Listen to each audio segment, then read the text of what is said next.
All right, today we're going to break down a really unique approach to project management. It's called the PMO Service Center, and honestly, it's a model built to handle some of the trickiest challenges a business can face. So let's get into how it all works. So let's start with the central problem, right? Think about this.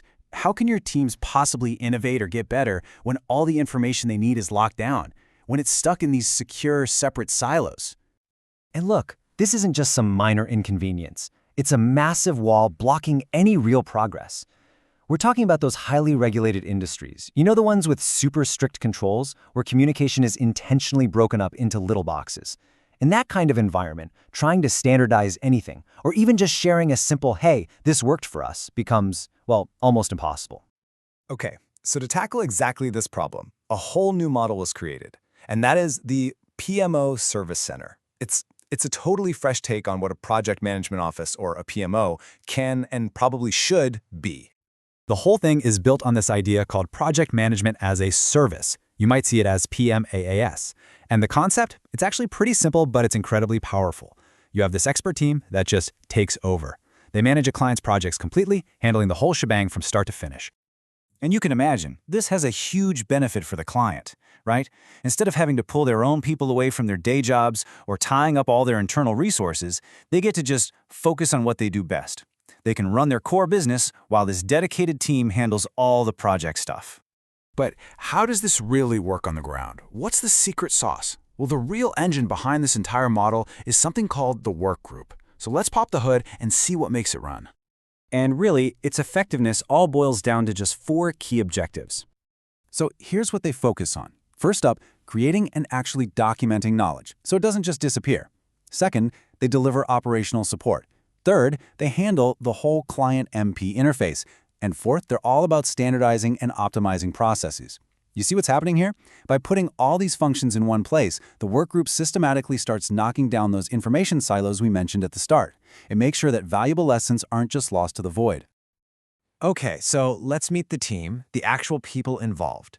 Inside every workgroup, you've got 4 very distinct roles, and each one has a super specific job. It's this clarity that makes the whole machine run so smoothly. All right, first up, at the very top, you have the Key Account Tactical Leader, or KATL for short. The best way to think of this person is like an orchestra conductor. Their job is to see the big picture, to look across all the different work groups and make sure every single one is technically in sync and playing from the same sheet music, so to speak. Then, zooming in, each individual workgroup has its own leader. This person is the on-the-ground day-to-day manager. And, maybe most importantly, they are the main point of contact for the client. They are that essential bridge connecting what the team is doing with what the client actually needs. Next up, we have the core team. Think of them as the project's mission control. It's a pretty small group, maybe 3 to 5 people, and they are the central planning hub. They're the ones who take a look at the needs coming in from the field, and then they figure out, okay, what are the actual projects we need to do, and in what order? And finally, we have the contributors. This is where the rubber meets the road. This is a larger group of specialists who do all the hands-on work. They're the ones actually creating the deliverables, the guides, the documents. And because these folks have direct, real-world experience from being on client sites, the stuff they build isn't just theoretical. It's practical, and it actually works. So let's walk through a real-world example so you can see how all these pieces fit together. Okay, step 1. A consultant is on site with a client and spots a need. Step 2. That request gets sent over to the core team, who then plans out the project and figures out what's required. Step 3. They assign the project to the contributors, who get to work and actually create the thing. And finally, step 4, the workgroup leader takes that finished product and validates it with the client to make sure it hits the mark. See, it's a really clean, logical, and super efficient process. You know, what's really powerful about this whole setup is just how clear everything is. There's no confusion. The KTL is focused on strategy. The leader manages the team and the client relationship, the core team does the planning, and the contributors do the building. There's no overlap, no ambiguity. Every single role has a distinct and totally vital purpose. So when you zoom back out, what's the big payoff from all this structure? Well, it creates a genuine win-win. It delivers massive value for the people inside the system, and at the same time, for the clients they're serving. Just think about it. For the people on the team, it means they get up to speed way faster. Their skills develop quicker, all because they have access to this incredible pool of shared knowledge.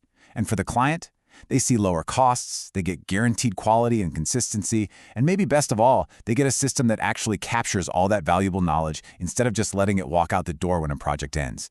It's a model that's built from the ground up to scale and adapt. And there's this quote from the source material that just sums it all up perfectly.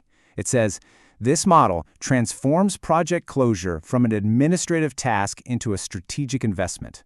I mean, that's it right there. The end of a project isn't just about ticking a box anymore. It's about making sure every single experience, every lesson gets captured and fed right back into the system to make the next project even better. It's a built-in engine for continuous improvement. Which really leaves us with one big question to chew on. In a world where knowledge and good ideas are so often trapped behind walls, could something like this be the blueprint for how teams really ought to work together in the future? It's definitely a compelling thought. Thanks so much for tuning in.